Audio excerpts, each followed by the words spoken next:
Podcast Enlace Iberoamericano, con base en España y Portugal y con el resto de la comunidad iberoamericana en la Unión Europea. Tendremos puentes de comunicación e integración con personas y temas de nuestro interés. Radio Mercosur y su Enlace Iberoamericano, presentado desde España por Javier Pertierra, se emitirá los jueves en vivo y en directo. Enlace Iberoamericano, que comenzará a las 13 horas en Brasil, Argentina y Uruguay, 12 horas de Bolivia, Paraguay, Chile, Cuba y Venezuela, 11 horas de Colombia, Ecuador y Perú, 10 horas de México y Centroamérica, 18 horas de España. Escucha Enlace Iberoamericano en la radio y podcast Mercosur de www.prensamercosur.org. Hola, muy buenas, querida audiencia, queridos oyentes. Otro jueves con vosotros en directo y en vivo desde Prensa Mercosur y su radio Mercosur en directo, que luego se trasladará este directo y en vivo al podcast Enlace Iberoamericano, que tiende puentes entre la Unión Europea y España y Portugal, nuestras comunidades latinas en la Unión Europea, España y Portugal con toda Latinoamérica. Y también los latinos que están en otras partes del mundo y Canadá y Estados Unidos sobre todo. Un fuerte abrazo a todos nuestros hermanos latinos y quería presentarles hoy el tema y el conferenciante, en este caso invitado protagonista, don Clayson Cosmen da Costa. Es un profesor brasileiro que está en universidades españolas y que nació en Goiânia, que es la ciudad y la patria pequeña de nuestro grandísimo director Gilson Carmini. Por favor, para mí es un honor presentar a un hombre de Goiânia, que se llamarán goianios, en cualquier caso él nos lo aclarará, querido Clayson Cosmen da Costa, que tiene una especialidad en organización y dirección de empresas y autor de varios libros que vamos a hablar sobre sostenibilidad y responsabilidad social corporativa y economía circular. Ambos trípodes y ambas patas, y sobre todo, derivan de toda la problemática medioambiental que nosotros vamos a manejar en este programa con su buena conducción. Sobre este tema, por lo tanto, de la sostenibilidad, y con nuestro Clayson Cosmen vamos a hablar en un día muy señalado, porque es el día siguiente. Ayer, como bien saben nuestros oyentes, fue el Día Mundial, declarado así por la ONU, fue el Día Mundial del Medio Ambiente. Como no teníamos programa ayer, optamos por trasladarlo a hoy, que nos parece que es un homenaje a ese gran Día Mundial del Medio Ambiente. Decirles que, para empezar a hacer bocado, y antes de que nuestros corresponsales en Bogotá y en México y en Paraguay nos hablen de sus zonas y sus noticias de zona, para refrescarnos el momento y el día, antes de eso quiero dar una previo aviso a nuestros lectores y nuestros escuchantes y oyentes, que también nos leen en Prensa Mercosur online. Creo que hay que tomar conciencia de lo que supone la sostenibilidad. El 40% de las zonas terrestres están degradadas. Somos 8.000 millones de personas ya. 8.000 personas de seres humanos que necesitan tener una vida digna. Nadie debe discutir eso. Pero también, y esto es lo más importante, señores, querida audiencia, muy grave lo que estamos jugando, Somos la primera generación, mi generación y las que nos están escuchando, aunque una generación dicen que son 15 años, pero yo hablo de una generación vital, la primera generación de humanos que comprende a fondo las inmensas amenazas que tenemos sobre el planeta. Que puede que seamos la última generación capaz de revertir el rumbo y el ritmo de la destrucción. Repito, esto no es ninguna nadería. Cualquiera que haya estudiado a serio, esto puede ser de la misma manera, y perdónenme que compare a un cáncer, si se produce la metástasis no hay vuelta atrás. Por lo tanto, antes de que llegue eso, sí podemos ser la primera generación que revirtamos el desastre. Y con esto también podemos coadyuvar a otros grandes desarrollos económicos. Repito, querida audiencia, este programa con nuestro grandísimo brasileiro Clayson Cosmen da Costa, un joven que se ha dado cuenta de esta necesaria visión y que lo hace desde Europa, teniendo alma iberoamericana en sumo grado, porque Su mujer Norma es ecuatoriana, siendo el brasileño, pero el padre de su mujer es colombiano. O sea, él encarna este espíritu iberoamericano sin duda y está dando clases desde hace 22 años en Europa. Como él me dijo a mí, lleva más años aquí que allá. Pero dice que nunca piensa renunciar a su acento, que es tesoro, ese acento dulce y maravilloso que es su brasileño.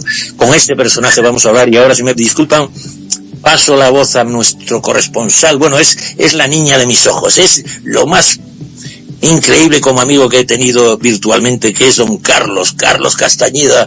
Está en, vamos, tengo que decirlo, que me disculpa, que es el país más bello del mundo mundial. Colombia me tengo miedo. Don Carlos Castañeda, ¿puede usted contarnos algo de su magnífica Bogotá y su magnífico país? Javi, qué presentación, usted siempre tan amable, buen amigo, mi gran Javi, el gran Javi. Temperatura agradable en Bogotá. Un saludo muy especial a nuestro gran invitado Clayson, a don Manuel, un abrazo para él, a Gilson y a usted en especial, don Javier. Don Javi, 11 de la mañana, 6 minutos aún en Colombia, y bueno, quiero reseñarle una noticia que hasta altas horas de la noche del día de hoy y de ayer, digamos, que la plenaria de la Cámara de Representantes aprobó por unanimidad en último debate el proyecto de acto legislativo que le da vida y de manera permanente a la mesada 14 para los miembros activos y veteranos de las fuerzas públicas de Colombia. Cabe señalar, Javi, que la mesada 14 fue creada en una ley que es la ley 100 de 1993 aquí en Colombia, y representaba el pago de 30 días de lo que se devenga la pensión, y al cual tenía derecho los pensionados por jubilación, invalidez, vejez y sobrevivientes pertenecientes a la fuerza pública. Sin embargo, en el 2005 esta mesada infortunadamente fue eliminada. En esos entonces, en aquella época, en el gobierno, si no estoy tan mal, de Álvaro Uribe Vélez, él quitó esa mesada, y en el día de ayer regresó nuevamente esa mesada llamada la mesada 14. Hoy es un día, digamos, muy especial para más de 244,000 familias que dependen de estos ingresos de su mesada 14. Recordarles que esto suma casi 1 billón de pesos, en pesos colombinos, del presupuesto del sector de seguridad y defensa nacional. Esto lo destacó el ministro de Defensa para la estrategia y la planeación. Se llama Edmundo Suárez Soto, al término de la votación, repito, a altas horas de la noche del día, digamos, de hoy. Esta es la noticia más relevante desde Colombia, querido Javi, y espero que este programa sea, que yo lo auguro así, un programa espectacular. Saludos y abrazos. No sé si escuché mal de que el papá de nuestro querido invitado Clayson es colombiano, entonces... No, es su mujer, que comente el Clayson, me disculpa, dime sí, familiaridad con Colombia, familiaridad con Colombia. Primeramente, buenas tardes a todos. Es un placer estar con vosotros. Agradezco muchísimo a Javier por la oportunidad que un día me abordó ahí. Yo dije, bueno, vale, yo acepto cualquier desafío. El padre de mi mujer es colombiano. Mi mujer es de origen ecuatoriana, ella es ecuatoriana, de madre ecuatoriana y de padre colombiano. Ah, excelente, cuasi paisanos. Así que imagina qué ensalada tropical tenemos en casa. Brasil, Colombia, Ecuador, aquí vamos mezclando todo. Maravilloso, abrazos. Gracias, muchas gracias. Gracias. Quería comentarle también a don Manuel, que está en México, en una zona preciosa, en el estado de Veracruz, si habría alguna cuestión que él puede plantear o le apetece plantear en estos momentos. En fin, don Manuel, ¿cómo va por ahí? También hubo mucha criminalidad durante la campaña, si hay algo que vea él con las nuevas elecciones de este pasado domingo. En fin, cualquier cosa, su apreciación sobre la tierra mexicana tan hermanada con nosotros. Pues muy buenas a todos, aquí al invitado a Clayson, a Carlitos, a Jason y lógicamente a ti, Javier. Aquí, bueno, ya acabaron las elecciones, ahora mismo hay muchos pleitos porque lógicamente nadie está de acuerdo con los resultados y bueno, pues hay un poco de más pleito todavía, que incluso en tema de las votaciones, mucho asesinato. Ese ha sido el grandísimo problema de estas elecciones, de que ha habido muchísimos muertos. Y esta semana, y lo que va de semana, pues una vez que acaban las elecciones ha habido un pleito impresionante, porque aquí hay muchos fuegos, hay como 278 incendios aquí sobre todo aquí en el estado de Veracruz, donde precisamente por el tema del medio ambiente, que está incluso celebrando el Día Mundial, como bien comentas, el día de ayer, pues lógicamente el problema de aquí es que se ha creado mucho incendio, se provocan los incendios porque lógicamente por el tema de las tierras, ¿no? De que la gente cree que quemando los bosques pues puede tener derecho a ciertas tierras de asentamientos que hay irregulares. Entonces realmente, diríamos, ahora estamos comparando pues aquí como tema católico entre el cielo, el purgatorio y el infierno, pues ya estamos ya cercanos al infierno, porque es un calor impresionante. Tenemos unas temperaturas entre 35 y 45 grados todos los días, y ahora con estos incendios pues muchísimo más. No llueve, muy complicado apagar los fuegos porque siguen en todos los sitios donde se ha prendido, y lógicamente pues la gente está pues muy, diríamos, muy asustada, ¿no? Entre las matanzas por el tema de las elecciones y ahora los muertos por el tema de los incendios. La verdad que es una auténtica pena.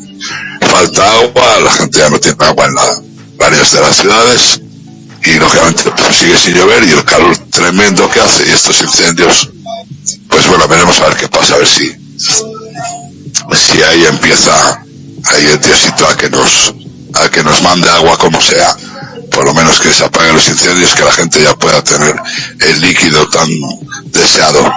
Y nada, que tengamos muy buen programa, y un saludo de nuevo aquí al invitado especial, que lógicamente como estoy comentando, pues más es el tema suyo, ¿no? El tema del medio ambiente. Buen día para todos. Gracias, querido Manuel Trabajo. A mí ya sabes que nos une una amistad ya desde hace mucho tiempo, y sé que eres muy respetuoso, pero como el Gilson me dice que tengo muy mal humor, me empieza a llamar para bajarme los humos Javi. Me gustaría, si sois tan amables, que me llamarais Javi, porque esto me hace reencontrarme no solo con mi adolescencia, sino con mi humildad. También Javierín vale. Don Gilson, querido director, que hoy tenemos a un compatriota suyo y para mí es un orgullo. Dígame qué actualidad nos revela su zona. Muchas gracias, mi querido hermano Javi Pertierra. Un abrazo especial para nuestro invitado, ¿no? Clayson, ¿no? De Goiânia, Goiás, que ya está 23 años ahí en España, y nos comentó que es muy bueno, que ha tenido muchísimas oportunidades, igual que él. Daqui a poquito va a estarnos hablando cómo fue el cambio gastronómico, si come piqui, si come un montón de otras cosas. Daqui a poquito nos va a estar hablando. Bueno, yo separé acá una noticia muy importante ahí para los oyentes de la Radio Mercosur y Prensa Mercosur. Está disponible en nuestro portal, pero segundo o estudio, ¿no?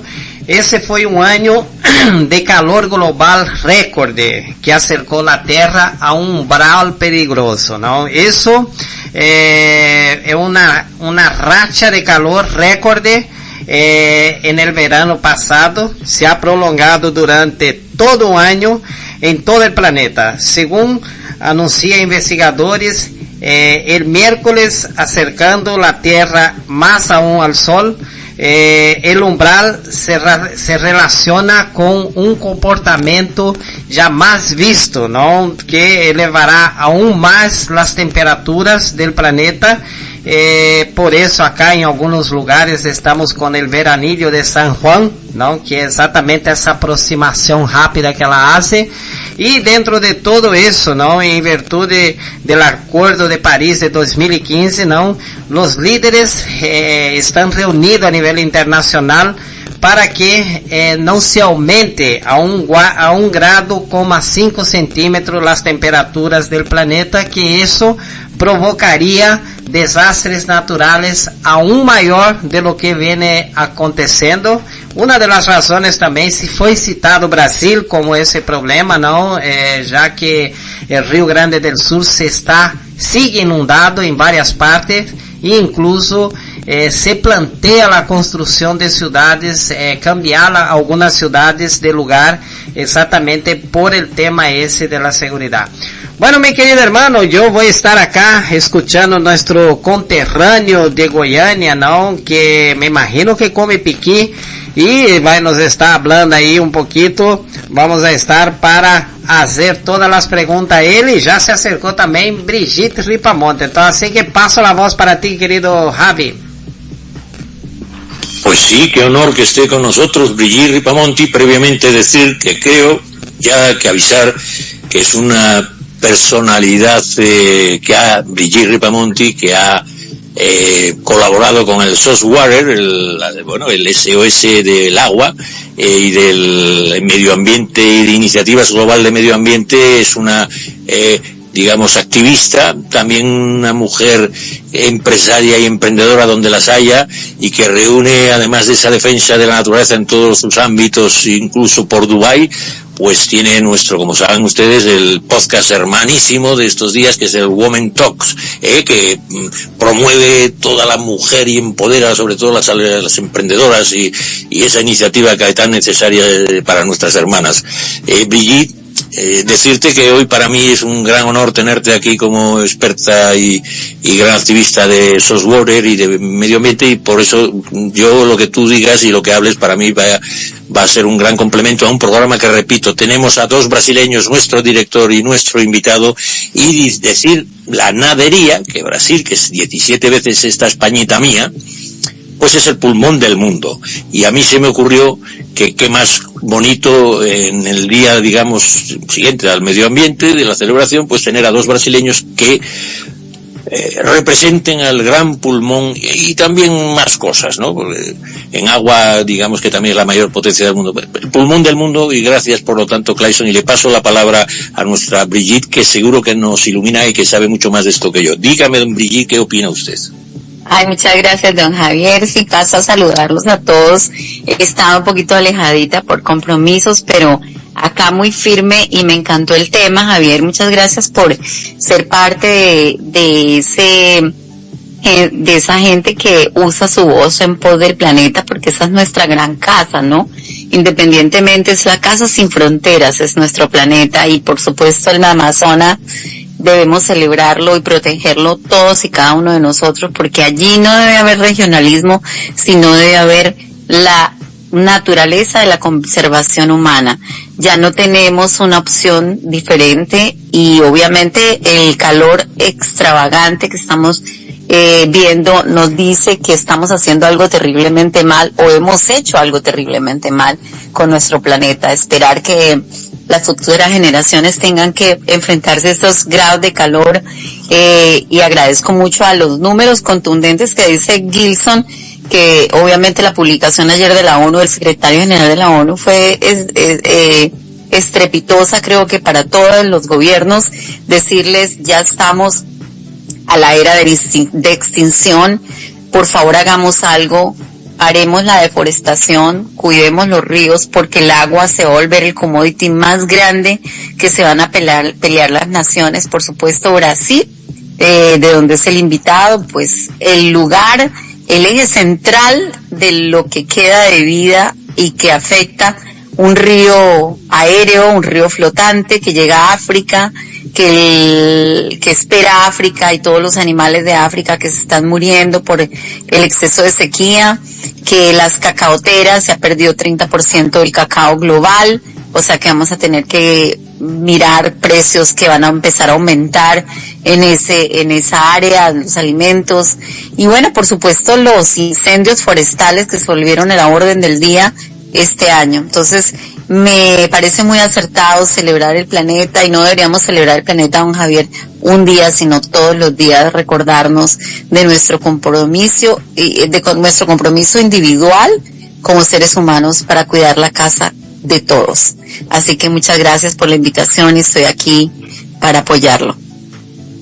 Pues muchas gracias, y ya saben, en los podcasts de las mayores plataformas, Women Talks con Brigitte Ripamonti, que tiene un hijo maravilloso y futbolista donde los haya en esta Españita, en España, y también su querido compañero colombiano, un gran economista. Gracias, Brigitte, y cuando quieras tienes la palabra. Ya sabes que para mí este programa lo conduces tú siempre que apareces. Y por último, comentarles personalmente algo antes de que se me olvide, que como saben, este jueves ya queda poquito, pocas horas, digamos, para que entremos en las elecciones de Europa. Y claro, es muy importante las elecciones a la Unión Europea desde aquí, porque está pendiente el Tratado de la Unión Europea con Mercosur, con todo lo que eso representa, y por lo tanto para es clave lo que ocurra en estas elecciones de este domingo. Y yo querría hacerles, si me permiten, cuanto antes, porque lo importante es nuestro invitado, pero claro, estamos ahí a las puertas de algo que puede ser muy esencial para la proyección de nuestros hermanos latinoamericanos, que es la Unión, tanto en cooperación como en comercio y de toda índole, y de inversiones con Europa. Y ahora tengo que decirles que a mí, después de hacer un pequeño análisis, que ya llevo añitos en esto, y tengo buenos amigos en Bruselas, y disculpen la inmodestia de tener buenos amigos, no de tenerlos en Bruselas como si fueran importantes, me han dicho que aquí ya no va de izquierdas y derechas, salvo las derechas radicales. ¿Y qué representan esas izquierdas radicales? Esencialmente representan, digamos, los cosmopaletos, los antieuropeos, los eurófobos, los que creen que Europa les está quitando mucha soberanía cuando vaya por Dios. Si la soberanía lo que ha servido es para estar cientos de años en guerras de nuestros hermanos europeos. En definitiva, creo que no va entre izquierdas y derechas del todo. Creo que lo que en el eje principal, la trastienda, la base, está entre lo que un señor que acabo de recorrer, que escribió, es Steven Levinsky. Yo no lo conozco mucho, pero me hizo gracia. Y dijo más o menos que aquí estábamos, que él los llamó etnonacionalismos contra cosmopolitas. Yo me parece muy elaborado el etnonacionalismo, el cosmopaletos, o sea, aquellos que creen que su tierra es lo más, el etnicismo, o sea, que lo mejor del mundo está donde estén ellos, punto pelota. No, hombre, no, podemos compartirlo, bueno, lo nuestro con lo de los demás. Bueno, pues entonces, la pelea en Europa está esencialmente entre los que creen en una Europa más integrada y lo que quieren desintegrar lo poco que hemos construido, que ha servido para que nuestros países vivan en paz y en prosperidad, porque ha aumentado tal. Aunque le diré que estamos perdiendo competitividad con otros países, curiosamente, o otros bloques, y de bloques también sabe nuestro invitado, y le ruego por Dios que tome nota y que me hable de esa política de bloques que él conoce también, económicamente, porque es un especialista. Hoy en día lo que Europa está perdiendo por falta precisamente de la integración y de esa flexibilidad es la competitividad. Y tengo aquí otro dato importante, señores, que de los análisis no se trata de inventar nada, se trata de respaldarlos con datos. Por eso se puede hacer un análisis. Si no hay datos no puede haber análisis, puede haber ocurrencias y cosas raras. Hace 10 años la economía europea era un 10% mayor que la estadounidense. Quiero decir, era una economía mayor porque somos más habitantes incluso. Hace 10 años un 10%. Y ahora es un 23% menor. O sea, por burocratización, lo digo lo que dicen los importantes señores que han analizado esto, como es el informe Draghi, etcétera. Por falta de competitividad, porque nos faltaba liderazgo tecnológico, porque nos falta productividad interna, porque sobre todo nos falta poder y tamaño, no en tanto dispersión y tanto unanimidad estamos no tomando decisiones que saben todos los que tenemos que tomarlas, que hay que reducir la dependencia, por ejemplo, de muchos artículos chinos, etcétera, porque tenemos que tener una mínima autonomía, digamos, geopolítica. Y termino. Para redefinir estas estrategias y que también sirvan a nuestros hermanos latinoamericanos en su Mercosur y en su integración y en su desarrollo, nos hace falta algo que está, vamos, claramente sobresale por todo. Menos cosmopaletos y más cosmopolitas. Más señores que creen la integración de bloques, porque los estados-naciones se han quedado pequeñísimos. Recuerdo a los historiadores que Roma era un estado-ciudad. Antes había estados-ciudades y al quedar eso incapacitado para poder gobernar grandes territorios, pues se pasó al estado-nación. Pero ahora eso se está quedando pequeño, entre otras cosas, por lo que nuestra Brigitte dice, que es que el medio ambiente es de todo, señor. Aunque solo sea por eso, ya tendríamos que tener una mayor integración. Ya no digo lo demás, que no viene a cuento. Resumo, señores, esto hay que apartar a los cosmopaletos, eso sí, respetando la soberanía en su grado, bueno, aceptable. De la misma manera que el Estado-ciudad pasó al Estado-nación. Apartar a los cosmopaletos en todos los sitios, allí en Mercosur y aquí, y empezar a ser un poco más cosmopolita. Que, por cierto, política, saben ustedes que, lo decían los griegos, la política es convivir con los demás, es aprender a convivir y convivir con los demás, eso es política. Pues muchas gracias, y ahora quisiera pasar, si me permite nuestro director o alguien tiene algún otro comentario, pasar al grueso del programa, que creo que él podría hablarnos hasta de los bloques, que con mucho mejor entidad que yo, que es un economista que lleva 22 años en la docencia. Querido Clayson, perdóname la vehemencia, pero creo que nos jugamos también cosas muy serias aquí, y entonces, si me permites, tú que eres un brasileño en la Unión Europea, me permito, antes de hablar de tus orígenes en el sentido biológico y biográfico y económico, me permito decirte, ¿qué opinas tú de esto, que esta tontería que dije yo de los bloques y de la Unión Europea con la competitividad? Porque seguro que tienes un buen criterio, y además con ese tono brasileño, que por lo tanto te da una visión mejor. Dígame, Clayson, dígame usted, que yo ya callé. Tú ya sabes que yo, el tema de los bloques económicos es un tema que me gusta. Es verdad que me alejé un poco de los estudios porque me dediqué más a temas de la empresa en general, pero eso fue el tema de mi tesis doctoral, ¿no? O sea, yo cuando escribí mi tesis doctoral aquí para la Universidad de Oviedo, pues el eje de la tesis fue las tendencias que había en su momento, porque de eso ya pasaron algunos años, ¿no? Pero tampoco voy a decir tantos años porque somos todos jóvenes aquí. Entonces yo en su momento pues he hablado de esas tendencias que hubo, ¿no? Y que todavía perdió un poco de fuerza, es verdad, pero sigue siendo muy importante. O sea, el hecho de tener los bloques económicos, eso fortalece mucho las regiones, ¿no? Entonces, el tema de mi tesis en su momento, pues fue esas tendencias que hubo en el proceso de integración, donde el Estado, pues de alguna manera, facultaba a los países esa fuerza para poder actuar en bloques económicos, ¿no? Y si nos damos cuenta, ahí está la estadística que corrobora que la importancia de esos bloques. Y si nos damos cuenta y vayamos otra vez a la bibliografía que existe, podemos ver que el auge de varios otros bloques que sucedieron posterior, sobre todo al Mercosur. Yo me acuerdo muy bien que cuando estuve trabajando con el tema de la tesis, los que estaban en mayor apogeo, vamos a decir así, pues aparte del Mercosur estaba el ALADI, ¿no? Que era esa Asociación Latinoamericana de Integración, estaba la Comunidad Andina, CAN, estaba el CARICOM, esa Comunidad del Caribe, el CELAC, que también hemos trabajado mucho con países del CELAC, ¿no? Esa Comunidad de los Estados Latinoamericanos y Caribeños, el ALBA. Pero ahora mismo, otro día que estaba planteando material para poder presentar en un congreso. Clayson, querido Clayson, sé que usted es un hombre que está habituado a hablar técnicamente en una universidad y a alumnos, pero nuestros oyentes a veces no son expertos en todo.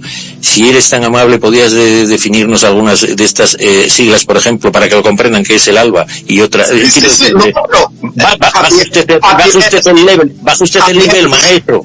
Javier, usted por favor escúcheme, porque yo estoy hablando de la sigla y a la vez estoy hablando del significado. Yo cuando dije, por ejemplo, el CELAC, la Comunidad de esos Estados Latinoamericanos Caribeños, el ALBA, que era la Alianza Bolivariana para los Pueblos de América, ¿no? O sea, era un tratado más de comercio entre los países de Latinoamérica.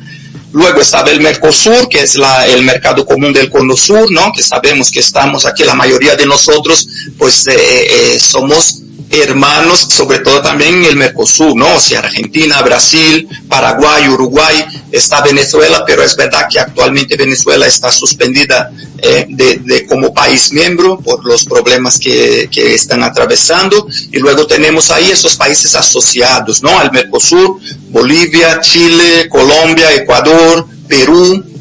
Entonces, de ahí nos vamos observando la importancia de trabajar en bloques económicos, porque aquí pues vamos a esa definición que uniendo las fuerzas pues somos mucho más competitivos. Tú diste muy bien en el clavo cuando dijiste que, por ejemplo, nosotros aquí en la Unión Europea estamos perdiendo mucha competitividad, porque aunque somos un bloque para algunos aspectos, todavía hay muchos países que trabajan de manera individual, y eso sabemos que dentro del escenario económico mundial se pierde mucha competitividad. Entonces, por eso es importante trabajar en bloques. Y si nos damos cuenta, ahora mismo que yo estuve investigando un poco sobre el tema, tenemos, aparte de esos que habíamos hablado, que son un poco más del mismo tiempo del Mercosur, pues ahora mismo hay muchísimos más bloques que se están creando, otros que están perfeccionando, sobre todo dentro de todo lo que es esa Latinoamérica, ¿no?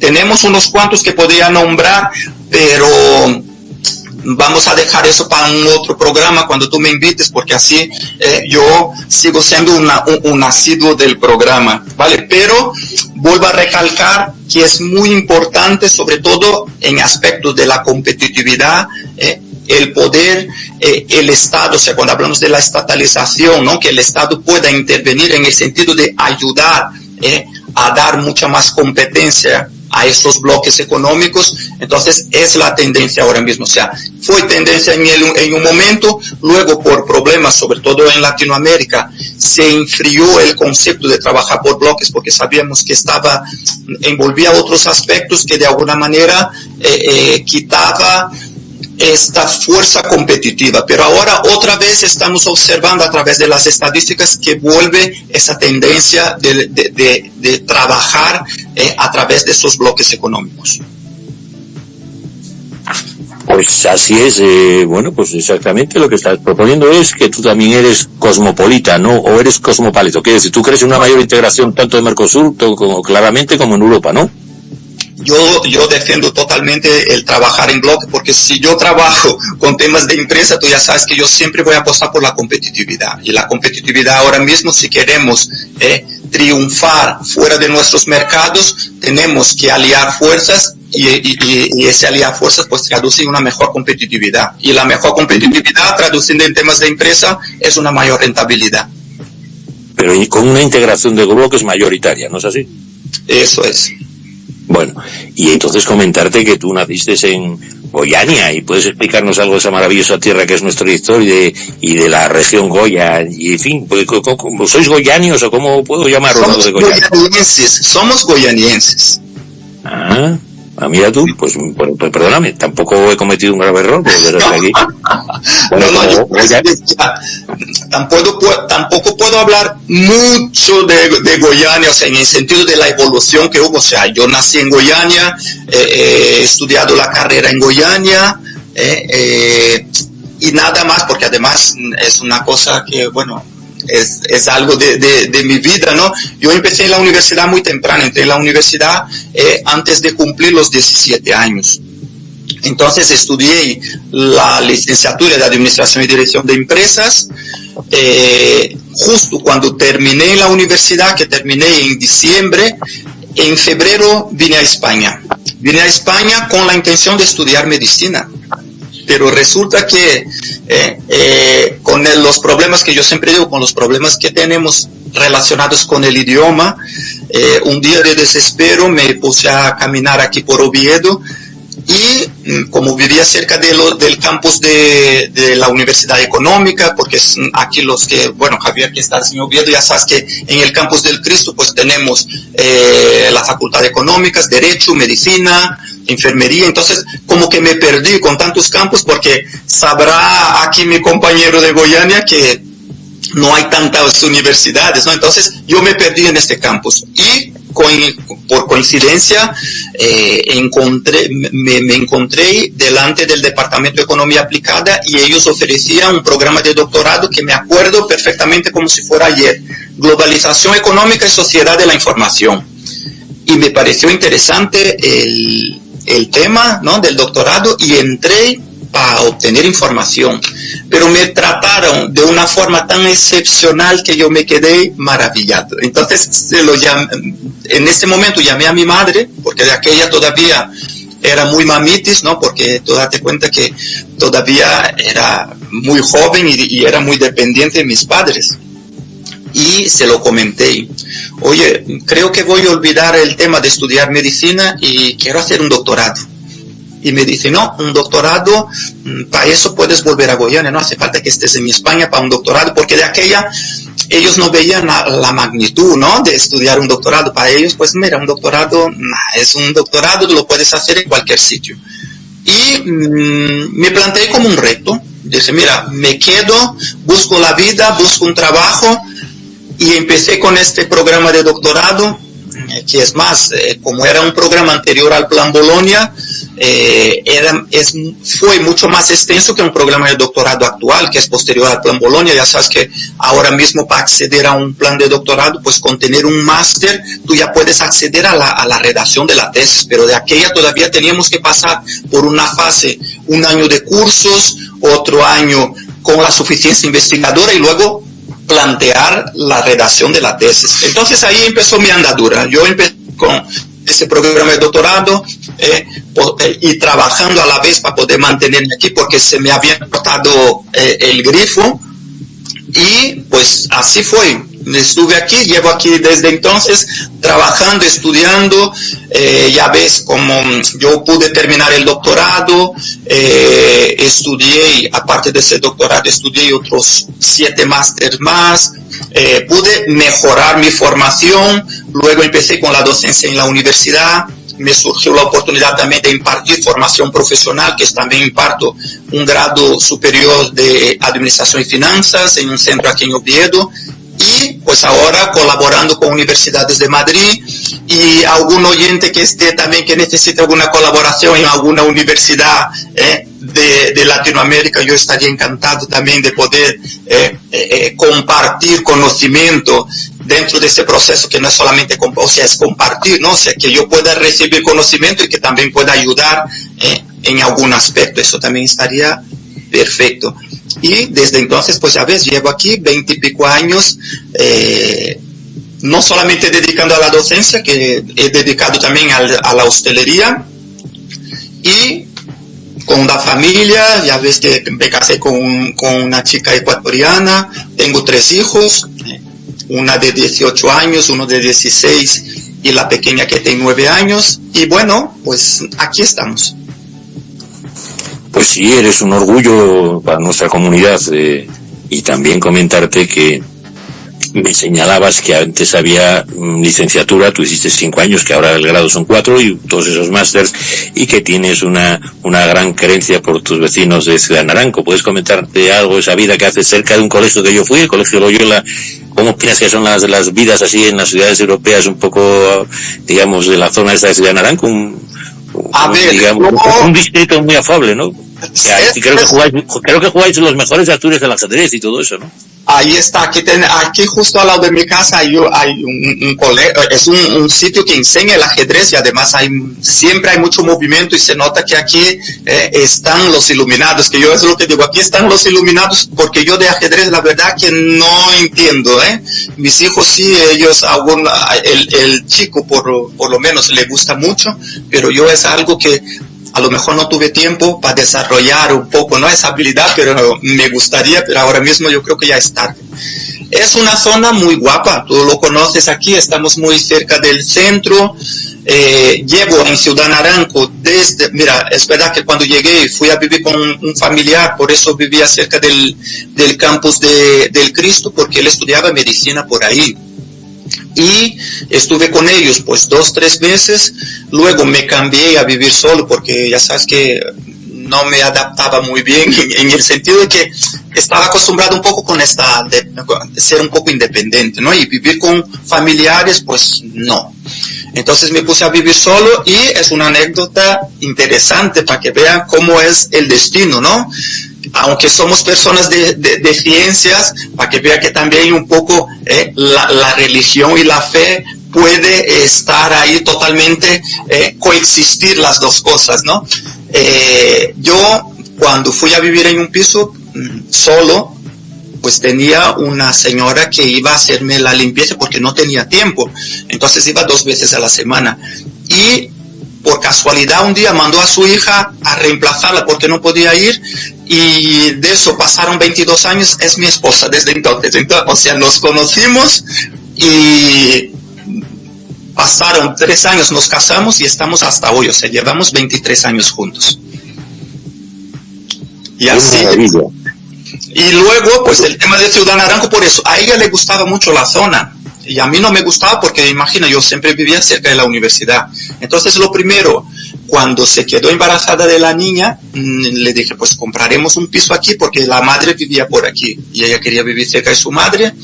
Hemos comprado un piso en una calle, y tanto que nos gusta la zona que el piso se quedó pequeño porque con tantos hijos, ¿no? Tuvimos que comprar otro piso, y compramos otro piso justo 2 calles antes de la nuestra. Entonces aquí es una relación que tenemos de toda la vida con Ciudad Naranco. Oye Clayson, y una vez que tu biografía y tu afabilidad está claramente expuesta, también decirte que los programas estos de radio, yo estaría como hemos estado hablando mucho tiempo, pero creo que nosotros debemos de comentarle a nuestros corresponsales y tal, tu excelente punto de vista, que me lo has descubierto a mí, y yo quisiera que casi fuéramos tipo test, que avanzáramos rápido, porque hay tantas materias que tocar, y por lo menos que sirva de indicación o de indicativo a nuestros oyentes. Y tú me dijiste algo para mí clave, que es que lo que tú estudias de la responsabilidad social corporativa e institucional, responsabilidad social y la economía circular, son las 2 patas, las 2 bases, las 2 esencias de la sostenibilidad medioambiental. Creo que por ahí podríamos empezar a explicar a esto un poco a nuestros oyentes por qué la sostenibilidad del medio ambiente y por lo tanto de nuestra supervivencia como especie depende fundamentalmente de estos 2 digamos aspectos. Si te parece bien, yo creo que hay que empezar por como siempre, los trabajos duros hay que hacerlo primero. Sí, dígame, claro. Clayson. Mira, es verdad que sobre todo actualmente, como estamos viendo, ¿no? El camino que estamos tomando de cara a esa degradación tan rápida del medio ambiente, pues sobre todo dentro del aspecto académico, entonces se cobró mayor relevancia el tema de los estudios relacionados con la sostenibilidad, ¿no? Entonces, es verdad que este concepto de la sostenibilidad pues es objeto de debates, y durante mucho tiempo se ha debatido mucho sobre la sostenibilidad, pero no hemos puesto en acción.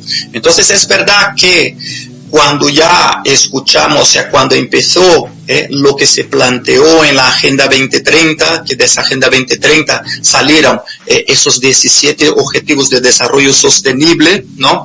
Entonces fue cuando nos dimos cuenta que hay que actuar ya, o sea, estamos empezando tarde. Entonces, es verdad que ya empezó esa unión, ¿no?, de aspectos económicos con el aspecto medioambiental y el aspecto social. Entonces, creamos ahora mismo lo que es esa corriente tan importante que está relacionada con la sostenibilidad, ¿vale? Es importante, es verdad que lo que dijiste dentro de la sostenibilidad, pues una de las bases fundamentales de esa sostenibilidad es la economía circular, porque ya sabemos que hablando de aspectos puramente económicos, sabemos que el proceso económico que nosotros, pues hasta antes de implementar y empezar con este trabajo de la economía circular, lo que teníamos era un modelo mucho más lineal, ¿no? Este modelo lineal donde es algo básico que decíamos siempre en los conceptos de economía, ¿no? Que nosotros pues tenemos unas necesidades ilimitadas dentro y tenemos que de alguna manera torear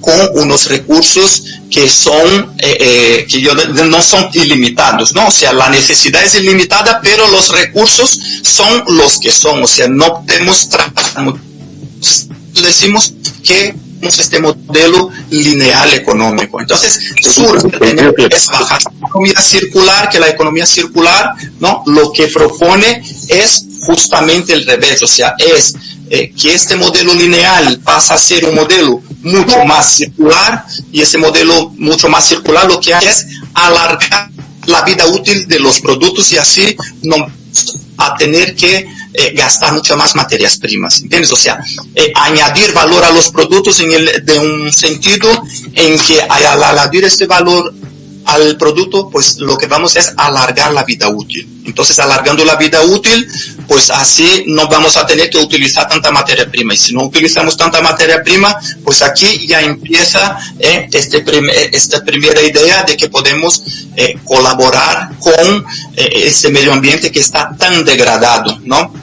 Clayson, si me permites, vamos a intentar avanzar porque ya llevamos 45 minutos de programa y ya ves cómo va esto en la radio. Yo he notado, pero tampoco tenemos que hacer que los programas duren demasiado tiempo. Lo digo porque nuestra audiencia merece esta capacidad de síntesis que tú puedes tener. Por lo tanto, yo incluso pido que, por ejemplo, hay una experta muchísimo más que yo en todos estos es que en problemas medioambientales que nos es Brigitte, por ejemplo. Brigitte pues podría estar dedicándose a esto mucho tiempo. Yo rogaría que intentáramos ser todos, y yo el primero, muy sintéticos, porque claro, tú me hablaste de la importancia y ya con esto ya pasó la palabra a Brigitte que tiene que comentarnos algo muy importante que me acaba de enviar ahí, creo que es una primicia también, Paula Caballero, etcétera. Yo le rogaría que Brigitte fuera ella la que hablara de esto, que como si fuera la coordinadora en esos momentos. Solo decirte que tú dabas mucha importancia. Yo quisiera hablar contigo de la biodiversidad y otras muchas cosas del greenwashing, ¿no? Yo creo que hay que hablar un poco del greenwashing y también, si me apuras, de lo que supone el ecoblanqueo para que nuestros porque la que tiene la inversión en estas, digamos, empresas, digamos, de la sostenibilidad, que hablaras sobre todo del ecoblanqueo, pero ya digo, sintéticamente, y que hagas ese esfuerzo, y también de algo que no quiero que se me olvide, que es la huella del carbono, etcétera. Los tres aspectos que tú consideras más importantes, ¿puedes decirnos un poco ante nuestra audiencia qué opinas de esos tres, y luego que sea Brigitte la que toma la palabra y comente lo que... Vale. Entonces voy a empezar un poco, si me deja un momento en Brigitte, o si quiere intervenir, yo... Sí, en realidad te hago una pregunta rapidísima, está súper interesante. Javier, de nuevo, este invitado me está dejando motivada para muchas cosas. Yo quisiera preguntarte, Clayson, sobre... ¿Cómo ves que esta nueva mentalidad, que debe de ser básicamente la base del futuro económico de nuestros países, la circularidad, cómo ves que puede afectar a Latinoamérica, que se soporta, o la base de la economía de América Latina es tan extractivista y de venta de materia prima? ¿Cómo ves que esto le puede afectar económicamente al desarrollo de Latinoamérica, que básicamente basa sus economías en el extractivismo y en venta de materia prima? ¿Cuál debería ser una fórmula equilibrada para que nuestros países comiencen a apostar por esa circularidad y la acepten como un modelo económico que va a ser de todas maneras la única solución para lo que estamos enfrentando como crisis económica en el mundo, ¿no? Vale, oye, esa pregunta me parece muy interesante porque justo hace como un mes intervine en un congreso en Ecuador y hablábamos de ese aspecto. Es verdad que yo tengo mucho material publicado sobre la responsabilidad social corporativa, la economía circular, sobre todo en Latinoamérica, porque aunque esté en España, me gusta trabajar mucho, sobre todo con revistas en Latinoamérica, porque no es por decir que por estar en Europa o lo que sea, pero si te das cuenta, hay mucho tema, sobre todo relacionado con economía circular y responsabilidad social corporativa, que nosotros los latinoamericanos estamos un poco a la vanguardia, ¿vale? Que hay cosas que todavía estamos empezando a ver, o sea, se trata en Europa, pero yo ya he visto el término en Latinoamérica ya hace tiempo. Lo que estabas hablando, por ejemplo, para que podamos concienciar, ¿no?, la nación, sobre todo nuestra nación latinoamericana, de la importancia de la economía circular. El primer punto es a través de flexibilizar las normativas, ¿vale? O sea, el problema ahora mismo que tenemos, sobre todo a la hora de investigar el por qué no podemos desarrollar mucho más aspectos relacionados con la economía circular en Latinoamérica, son por problemas de normativa, ¿vale? O sea, es más, hablando un poco cuando interviene en ese congreso en Ecuador, por ejemplo, Ecuador es un país que quiere apostar, sobre todo hablando en temas de empresa, llevando al lado de la responsabilidad social corporativa, que les gustaría trabajar mucho más el aspecto de la economía circular, pero por falta de normativa o por el poco conocimiento que hay, encuentra esas barreras y no pueden desarrollar mucho más de lo que les gustaría por el tema de la normativa. Entonces, lo primero sería que se pudiera crear una normativa mucho más flexible y trabajar esas normativas, porque muchas veces esas personas que legislan esas normativas no tienen mucha idea de la importancia. Entonces, yo diría que lo primero es apostar por normativas, porque si vamos país por país, si te das cuenta, por ejemplo, Chile, Colombia, Perú, son países que dentro de lo que podemos decir de la evolución de la economía circular están trabajando muchísimo. Bueno, Brasil, no voy a hablar tanto de Brasil, porque Brasil, por la dimensión que tiene, lo poco que ellos desarrollan de economía circular, que también trabajan mucho, se destaca sobre los demás. Pero países pequeños, por ejemplo, Chile, hablando de Chile, que es un país que está trabajando muchísimo la circularidad. Sin embargo, si nos damos cuenta, el índice de Gini, hablamos del índice de Gini, es el índice un poco que mide la pobreza, ¿no? Como tiene un índice de Gini un poco alto, pero por tener ese índice trabaja muchísimo la circularidad. Colombia es uno de los países que ahora mismo está despuntando en el tema de la circularidad. Entonces, a ver, se está trabajando. ¿Se podía trabajar más? Sí, si tuviera una legislación que fuera mucho más unificada y que estuviera bien trabajada, no es solamente desarrollar, o sea, saber lo que se está desarrollando. Y ese es el problema que estamos teniendo, sobre todo en Latinoamérica.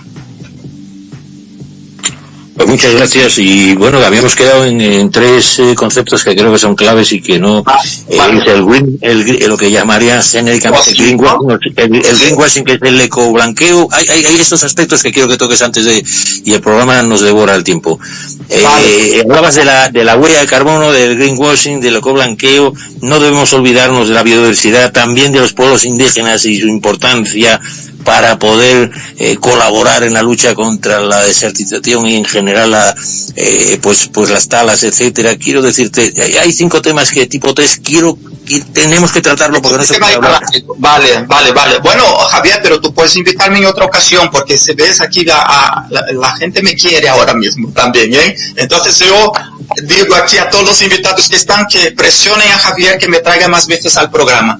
Vale, oye, perdona, estás muy enchufado porque eres de la misma tierra que nuestro director, y aquí yo sé quién manda. Aquí manda Gilson, lo que pasa es que lo hace con mano, lo hace como con tono caribeño, ¿comprendes? Pero a mí me tiene con tono brasileño, me lleva con ese tono tan dulce que tenéis, pero me lleva siempre a donde quiero. O sea que aquí el que manda yo ya sé quién es, aunque lo haga con mucho gusto. Como si fuera, a mí me llama como una bossa nova de poder. Es mi voz, bossa nova.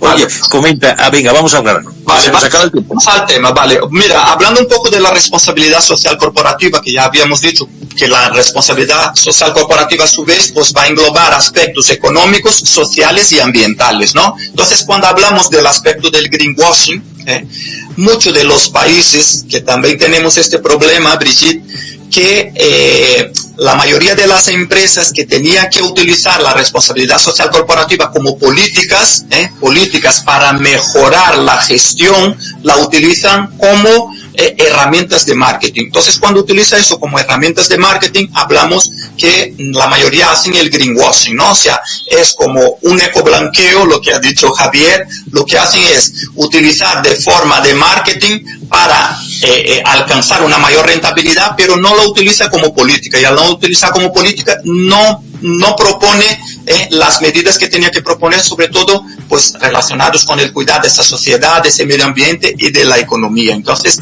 eso está el aspecto principal del greenwashing, ¿no? Es como un lavado, ¿no? Ese ecolavado. Luego también es verdad que a partir de ahí también hemos evidenciado que muchas empresas, aparte del greenwashing, también utilizan el pinkwashing, ¿no? El pinkwashing es utilizar, por ejemplo, la figura de la mujer también como una herramienta de marketing a través de intentando mejorar sus rentabilidad en el mercado, pero utiliza eso como un marketing, ¿no? Diciendo, mira, a través de campañas, por ejemplo, como el cáncer de mama y todo eso, pero más con la finalidad de obtener mejor beneficio que trabajar esas políticas para mejorar esos aspectos que están relacionados, ¿no? Y luego también está el blue washing, ¿no? El blue washing, que también es hablar pues del cuidado general del mundo, pero aquí solamente como herramienta de marketing. O sea, no hay una política efectiva para que la empresa pueda ser reconocida por esas políticas, y sí a través del tema del marketing, ¿vale? Luego, para no estar ahí mucho en ese aspecto, también voy a hablar un poco que es muy importante, y si nos damos cuenta, sobre todo en Brasil, se está trabajando muchísimo lo que es la huella de carbono, ¿vale? La huella de carbono no deja de ser este concepto que lo que hace es ayudarnos a medir de una forma mucho más simplificada esas emisiones de gases de efecto invernadero de las actividades humanas, ¿vale? Entonces, siempre en la huella de carbono se va a medir en toneladas de CO2 emitidas, ¿vale? Y luego ellos también utilizan otra unidad de medida, bueno, que no nos ven a cuento, pero que es el dióxido de carbono equivalente, ¿vale? Entonces, siempre cuando hablamos de esa huella de carbono, podemos medir la huella de carbono de las empresas, la huella de carbono de los productos y la huella de carbono personal de cada individuo dentro del Estado. Entonces, ahora mismo es un tema que se está dando mucha repercusión, sobre todo en Brasil y otro país también que he estudiado que están emitiendo mucho, o sea, se está publicando mucho, es Colombia. También está trabajando mucho ese aspecto, sobre todo a la hora de medir esa huella de carbono a nivel personal, ¿no? O sea, el impacto medioambiental de esas actividades de las personas. Lo que hacen es este cálculo de esa huella de carbono permite de alguna manera reducir o hasta mismo optimizar este consumo de energía, y con eso lo que hace es ayudar a cambiar esos hábitos de consumo con la intención de poder minimizar el impacto de esa actividad en el planeta. Entonces, es una cosa que está cobrando mucha relevancia, ¿vale? Y eso pues ayuda muchísimo, sobre todo a mejorar aspectos de la sostenibilidad, sobre todo por países, ¿vale? Porque aquí es verdad que estos temas, sobre todo responsabilidad social corporativa, la economía circular, pues trabajarlas por bloques es muy complicado por el tema de la normativa. Entonces, países por países se trabaja, entonces vamos a ver que en el ranking hay unos que trabajan más que otros, pero todo es por la limitación relacionada de la normativa vigente, ¿vale? Que hay que mejorar esas normativas, y eso pues tenemos que hablar con nuestros políticos a que nos ayude a desarrollar esos aspectos para que podamos trabajar mucho más los aspectos relacionados con la circularidad, y eso nos va a ayudar mucho, ¿vale? Luego, que no les hablé del tema que también es importante, cuando hablamos de la Agenda 2030, los objetivos ODS, que son objetivos que se propone de alguna manera para que podamos tener un desarrollo sostenible dentro de los 15 años que se plantearon hasta el 2030, ¿vale? Pero los que nosotros en economía siempre hacemos hincapié para que se pueda trabajar sobre todo aspectos relacionados con la empresa, ¿vale? Que son los objetivos que más están relacionados con esta responsabilidad social corporativa de las empresas, es el objetivo 8, el objetivo, si no me falla la memoria, el 9 y el 12, ¿vale? Entonces, siempre cuando nosotros estamos en el sentido económico, en el sentido relacionado con la empresa y con la responsabilidad social corporativa de la empresa, siempre decimos que los 17 son muy importantes en su contexto general. Cada uno de los países trabajarán uno u otro más, pero a nivel empresa, para desarrollar ese eje principal de la sostenibilidad sería el 8, el 9 y el 12, que habla, el 8 sería de alguna manera poder promocionar este crecimiento económico de forma mucho más inclusiva y sostenible. Aquí entra los aspectos de la economía circular, ¿vale? O sea, de alguna manera tentar alargar el ciclo de vida de los productos. El objetivo 9, que es un poco el poder construir infraestructuras mucho más resilientes, ¿no? La resiliencia también, si os dais cuenta, en Latinoamérica es un término que se está utilizando mucho. Aquí en España, por ejemplo, el tema de la resiliencia está empezando ahora dentro de las empresas, ¿no? O sea, promocionar una industrialización mucho más sostenible y promover aspectos mucho mayores dentro de la innovación. Entonces, si os das cuenta, en el aspecto de la construcción, por ejemplo, hay muchos estudios que hablan sobre todo de Chile y de Brasil, que están haciendo muchas inversiones, sobre todo en materiales mucho más sostenibles dentro de la construcción. Y eso, pues, esas casas totalmente sostenibles, que son casas, pues, de alguna manera fomenta el ahorro energético, la gestión de los residuos. Eso, por eso siempre digo que cuando empezamos con el tema de la sostenibilidad, tomando como partida la empresa, el primer núcleo empresarial que nosotros tenemos es nuestra casa, o sea, nuestra familia es la primera empresa que tenemos y luego pues vamos desarrollando aspectos. Por eso es muy importante trabajar ya la circularidad dentro de nuestro núcleo familiar y eso lo extrapolamos a nivel empresa. ¿Qué más, Javier? Yo creo que con eso, para no pasar de tiempo y para que no me eches la bronca. Y luego tenemos aquí, pues, Brigitte quiere aportar algo, que le veo que está con la mano. Bueno, todos están levantando la mano porque es que tu charla está demasiado interesante, Clayson.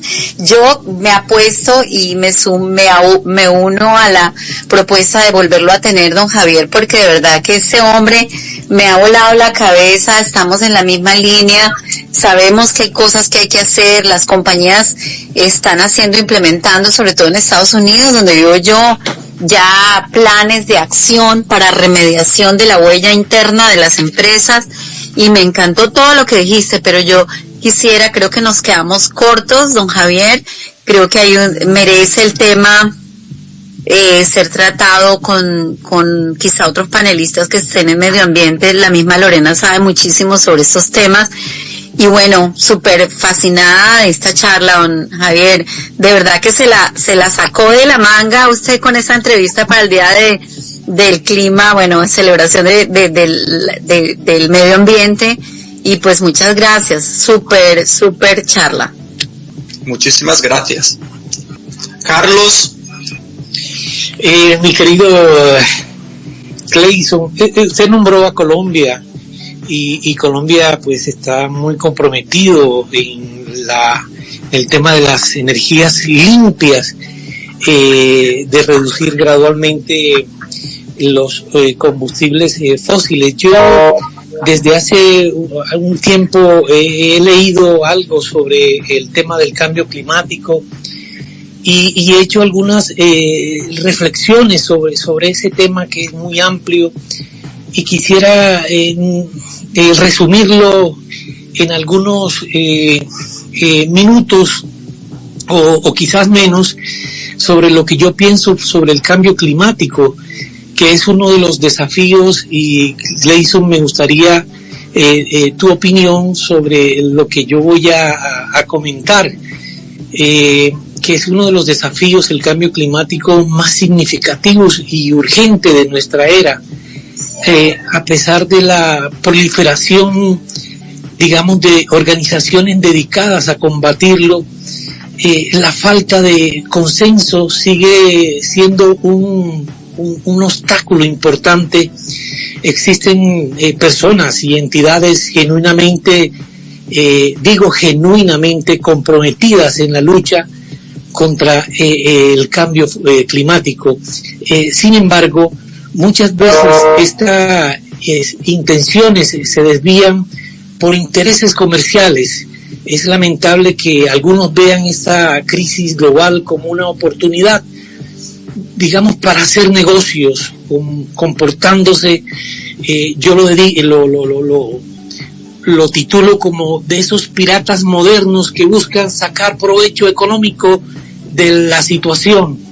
El verdadero freno al cambio climático no vendrá solamente de los avances tecnológicos o de las innovaciones individuales, sino de las decisiones concertadas y comprometidas de los líderes de Estado, en colaboración con los organismos nacionales e internacionales. En el caso de Colombia, como estaba comentando, el gobierno ha propuesto una transición gradual hacia el abandono de los combustibles fósiles.